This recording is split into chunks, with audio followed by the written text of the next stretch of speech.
But there were two issues at the end of the day last night that I think it's very important to note. One was the golden parachute that met the most resistance from the administration, the golden parachute and the pay for.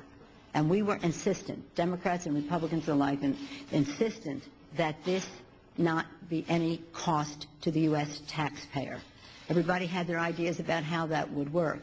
We had a specific idea that is in the bill now that says that if in 5 years, if a judgment is made that there's a shortfall in the program, that the money has not come back, then whatever that shortfall is will be paid for by those who benefited from this program in the financial services industry. This is a major, major change, and met with much resistance from the Republicans and from the administration, but then everyone came around to it. I think it was some incentive for them to agree, because I said when there was golden parachutes or preventing the taxpayer from footing the bill, if they couldn't agree last night, we could probably find strong bipartisan support on the floor and agreement for those amendments should they come up that way.